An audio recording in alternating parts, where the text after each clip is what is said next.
The National Water Commission, NWC, says there could be tighter water restrictions in sections of the corporate area if water levels at the two main catchment facilities, Hermitage Dam and Mona Reservoir, continue to fall.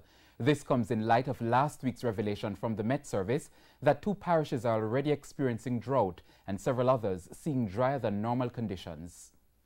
At the end of January, the National Water Commission started nightly water restrictions in sections of the corporate area as it sees reduced inflows into the Mona Reservoir and Hermitage Dam. NWC President Mark Barnett says those restrictions could remain for the rest of the dry season. We may see this go all the way down to April. And that's on the assumption that we may be getting our some rainfall during thereafter, really. At a press conference last week, the Met Service said dry conditions are expected to continue to at least April, when the dry season should officially end.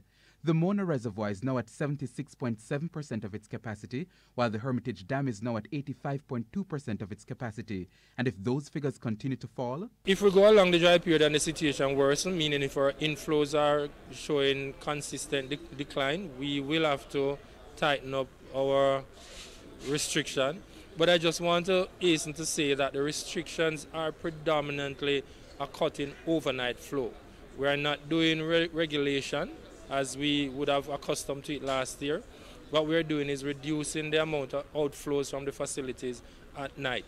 So therefore, some residents, some customers, depending on where they are, they would see very low pressure or no pressure whatsoever, but some customers will still be seeing some amount of water overnight. The restrictions start at 9:30 p.m. with supply returning at 5 a.m. But it's not just a corporate area issue. Parishes like St. Mary and Portland have already started to experience drought. Some of those systems would have started to see variable flows. I can tell you for certainty that the system that served Priory, Civil, Liberty, those systems never recover from last year. So we are now doing very much regulation to supply customers in that area. We have a major project that we are now going to market with that we hope will help to resolve that. But it's not something that is going to happen within the next 6 months, because you have to go through the tender process, etc., which will take probably over a year to complete. It's a yearly problem, dry spell and water restrictions. Mr. Barnett says the long-term fix includes a number of things like upgrading aging infrastructure. So once we replace our age infrastructure, we can now start to distribute water more efficiently.